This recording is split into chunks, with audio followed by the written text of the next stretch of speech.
thanks for coming. We appreciate it. Take another one. This is my first time.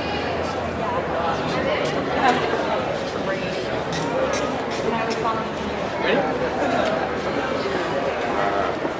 You're more lower than me.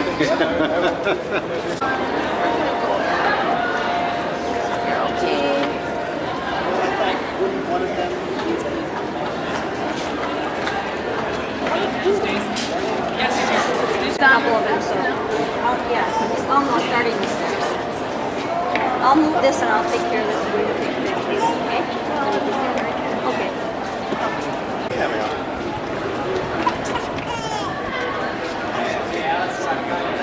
Got it. Good one. Bye. We're gonna go. Love you.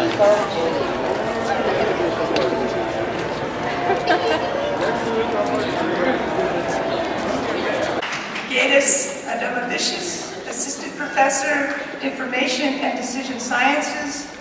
Lori Abrams, Senior Lecturer, Strategic Management and Organization. Well, sometimes you can't help it.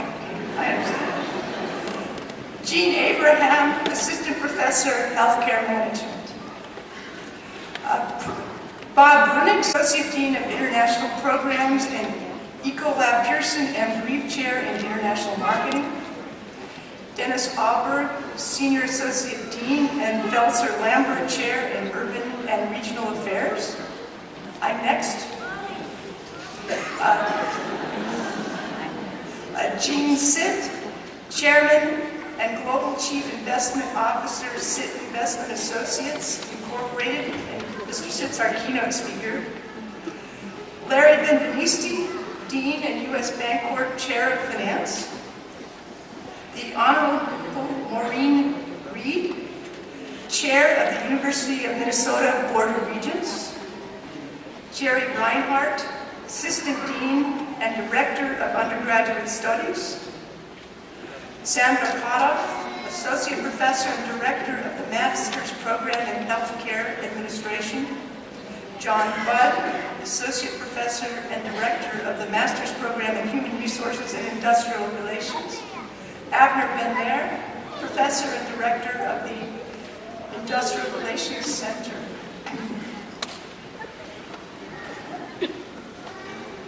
Business Taxation, and Michael Barnes, Assistant Dean and Director of the full-time MBA program. Please join me in giving them a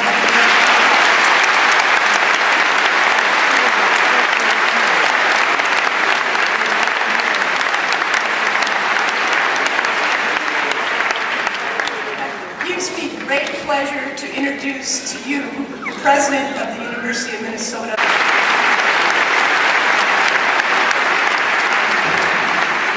Thank you, Stephanie. Good evening and welcome. Stephanie indicated I'm Bob Briggs, President of the University of Minnesota, and I'm very pleased to be here with so many distinguished students, members of their families, and their friends. The graduates today from the Carlson School of Management, from our undergraduate program, our MBA programs, and our MBT programs, our healthcare management program, and our human resources and industrial relations program are all well prepared to enter the world of commerce. You are not only well prepared, but you have the rare distinction of graduating from one of the nation's finest business schools. I want to begin by congratulating the graduates, and I want to offer special congratulations to their parents and to those who have acted as your parents. Some of them, I suspect, have been here at the University of Minnesota. Earning a college degree is not a solitary or an independent pursuit. Without your involvement, that is friends and family, without your encouragement, your support, and your example, many of the students whom we honor today would not be here. Today, I would like to extend a special welcome to the family and friends of Chris Jenkins, a Carlson School student we lost under tragic circumstances this past winter.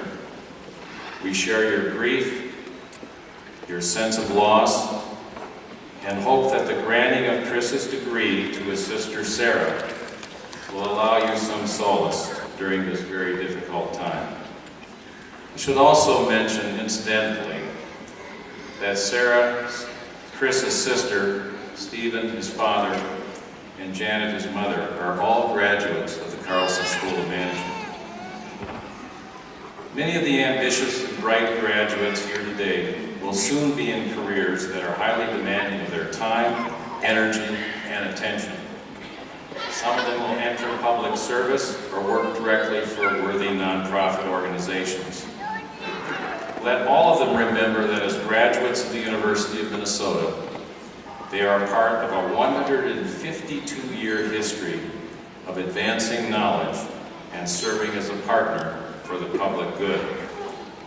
As such, they are part of a legacy of great entrepreneurs, visionary builders, and forward-thinking managers whose pursuit of commerce has always been accompanied by a commitment to the community.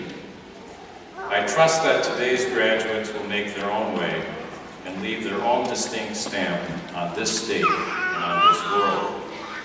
But I hope they will follow the example of people like Curtis Carlson, after whom this school is named, and remain engaged and active in public service, public affairs, and public leadership.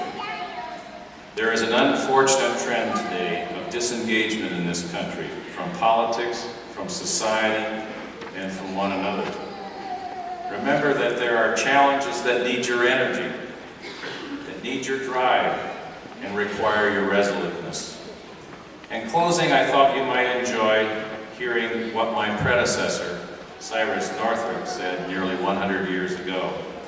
The university, he said, is a kind of family, a common regard for the good of the family, and a common love of each member of the family for all the others, are the only forces by which a happy and prosperous home life can be secured.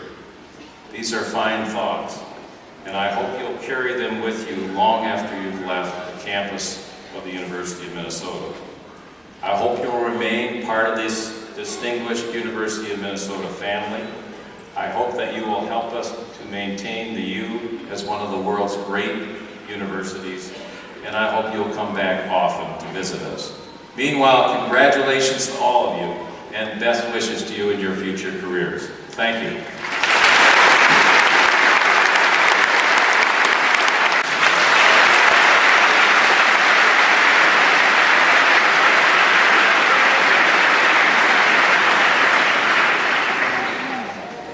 Now it's my chance to say, I just want to give you, I have to give you a couple pieces of advice. I'm going to mention this is, hopefully it won't come out serious. I intended to be serious. First of all, when I look back on my life and I think about the lessons that I've learned since the time I was in your shoes to the time I got here, one of the things that strikes me is I have no idea how I got here. And what I'm saying is, you can let it. This is, what I really want to tell you to do is to be flexible in your life. You've got a really incredibly exciting time ahead of you. It's a time of anticipation. There's going to be great opportunities. It's a time of great uncertainty. Sometimes it's going to seem hard. Sometimes it's not going to seem hard. It seems so hard. But there's a message that somebody told me way back when I was graduating from college, and I'll never forget, and I want to tell you the same message. Cream always rises to the top, and you're the cream. So I want you to remember that. And then the second message is a message which doesn't take any explaining, and that is never ever compromise your values. This is obviously a time when there's been some challenges in the business community. You're a great set of examples to be going forward, and don't ever compromise your values. Now with that message, I'm going to now turn to my role as introducing our speaker. I'm honored to introduce our keynote speaker, Mr. Gene Sitt, Chairman and Chief Investment Officer of Sitt Investment Associates. Gene was born in Canton, China, and received his Bachelor of Science in Commerce from DePaul University in Chicago. He is both a chartered financial analyst and a certified public accountant, and we're proud to say he currently serves on the board of the Carlson School's international programs.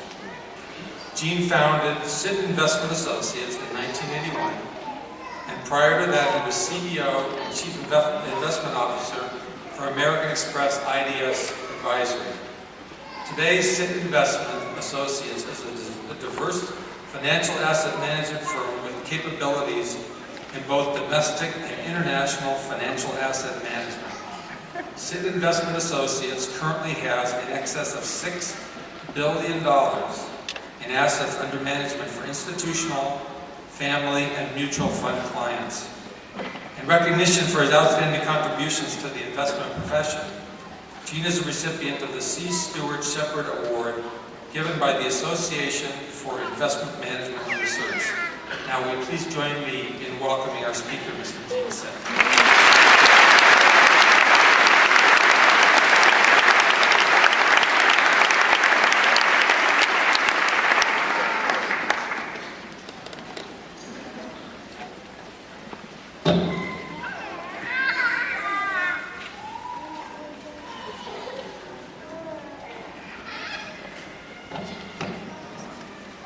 Thank you, Larry. Good evening. I see one of our trustees or Board of Regent members here. Welcome. Members of the faculty, parents, friends, and of course, members of the class of 2003. I'm delighted to be here with you this evening to join in honoring the graduates of the Carlson School. Today is a very special day because it represents the culmination and celebration of your hard work. It is also the beginning of a new future for you, the next step in your life. Given what you have already accomplished here at the Carlson School of Management, what you have learned, already accomplished at the Carlson School, and the skills and the confidence that you have gained and developed, you should be able to go forth boldly and succeed at your next endeavors. Before we proceed with the important business of tonight, and that is awarding you your diplomas, let me share with you a subject that has been very important in my life. And that subject is values, ethics, and integrity. This is a very vitally important subject as it defines us as a nation, society, and community, and as individuals as well. Thus far in the 21st century, we have been hit by revelations of accounting scandals, corporate malfeasance, and Wall Street fraud. These developments have led to a deterioration in confidence on Wall Street and in our capitalistic system in general. As a result, uncertainties abound today in the economy and in the financial markets. Second, our involvement in Iraq is still being debated even after our military success, the removal of Saddam Hussein, and the liberation of the Iraqi people. What is being questioned is the moral principles of our nation's actions.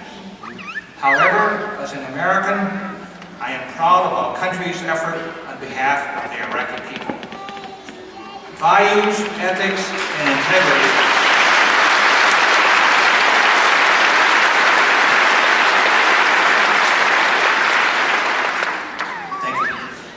Values, ethics, and integrity are critically important to your future, both on a professional and on a personal basis. The values that you embrace will affect your future, and your standards of ethical conduct will influence your reputation. In the early 1990s, Warren Buffett, the great sage of Omaha, said this about integrity to the trading floor at Salomon Brothers. And I quote, "If I hear an employee losing the company's money, I will be understanding.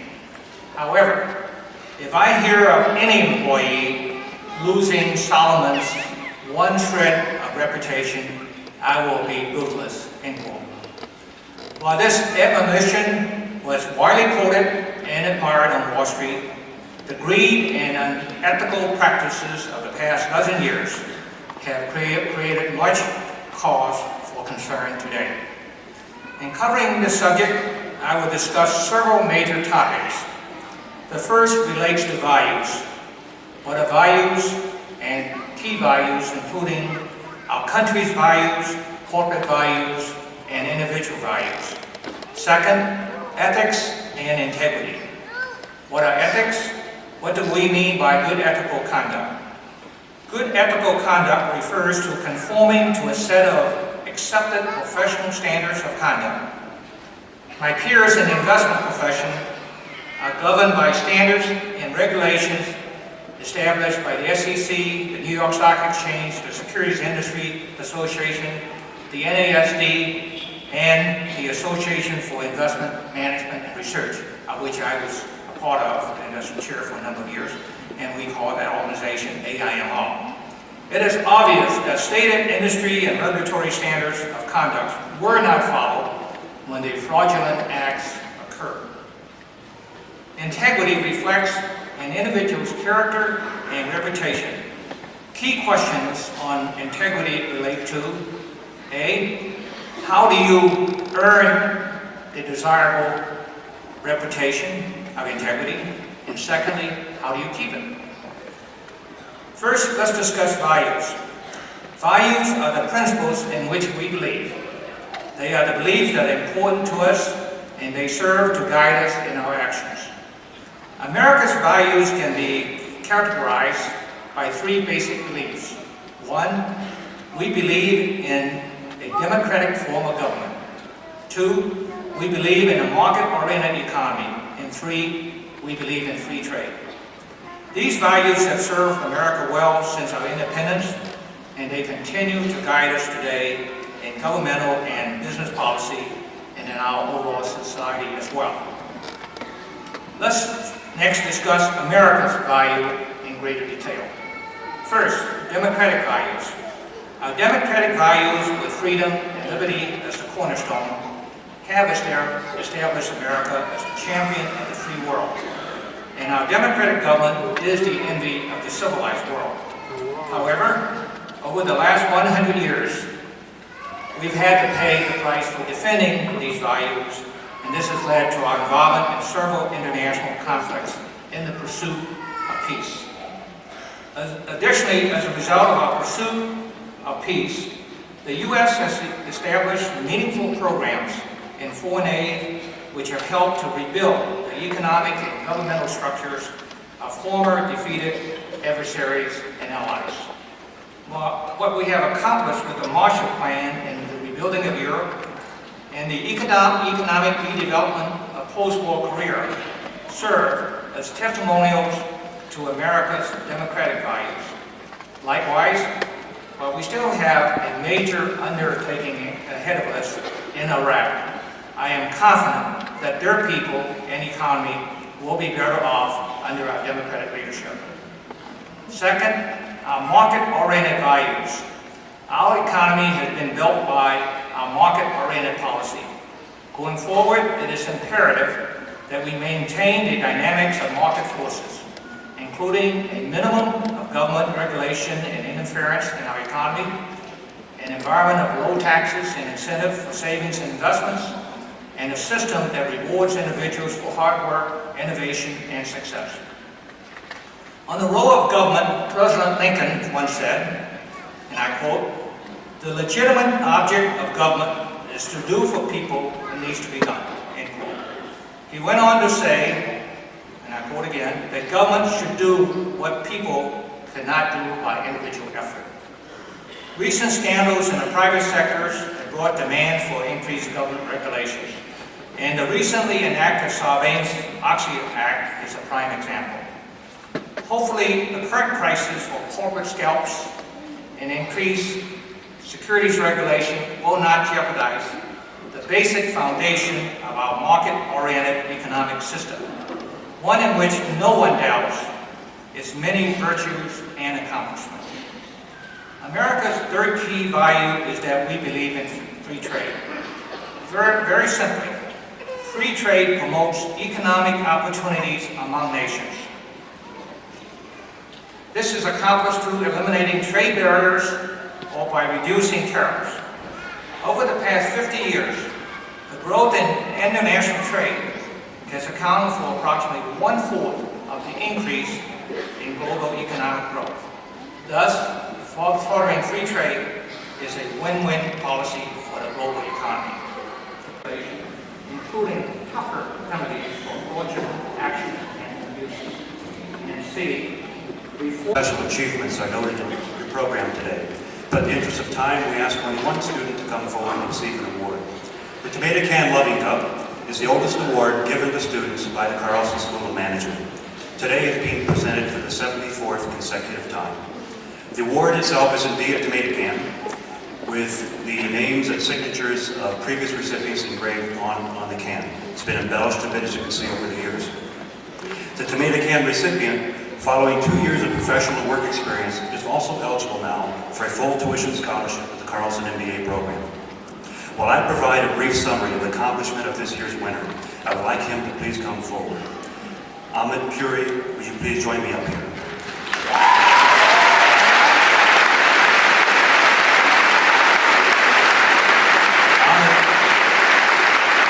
Of multicultural students. In each of these roles, Ahmed has provided quiet yet powerfully effective leadership. Completing a double major in finance and marketing, Ahmed has been on the Dean's List every semester since starting at the university, and he graduates today with a 3.9 GPA. Please rise as directed by the marshals, and will the first row of candidates please come forward?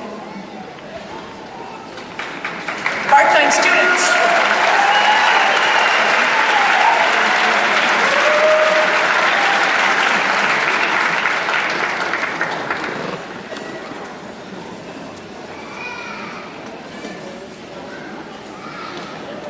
Maya Albright.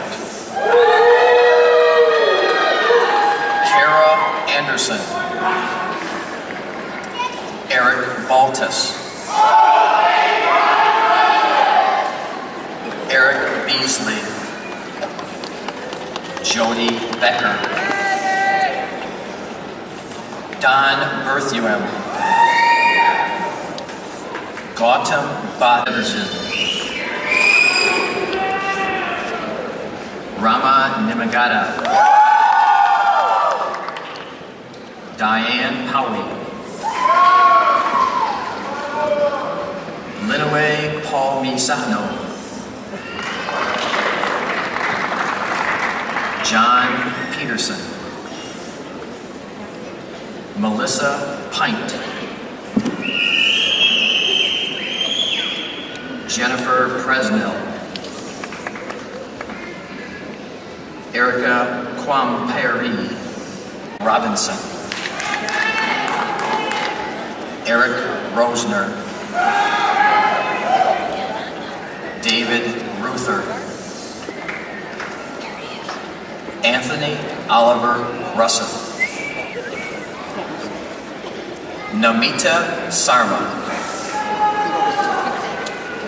Pamela Schukart. Krista Schwarz. Kelly Schwinn. Anthony Scott.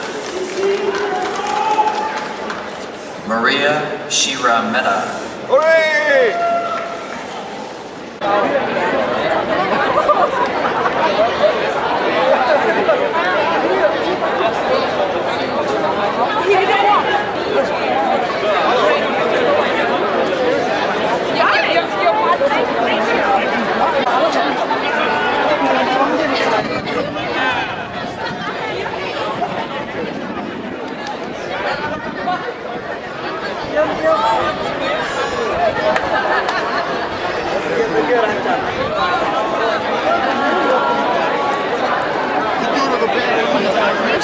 Another couple sections yet that they got to read off.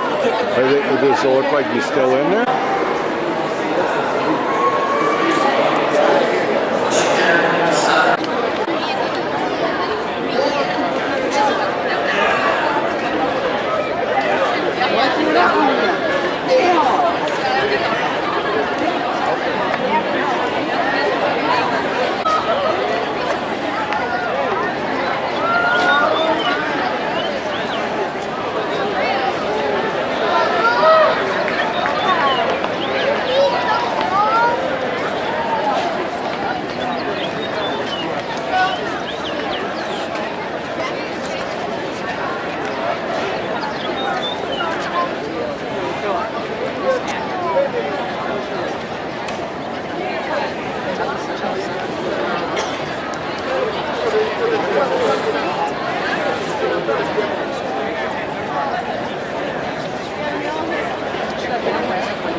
Congratulations. Thank you. Where's Mom at? She was waiting up there for you. I think she's, I don't know where she is right now. I'll see if I can find her.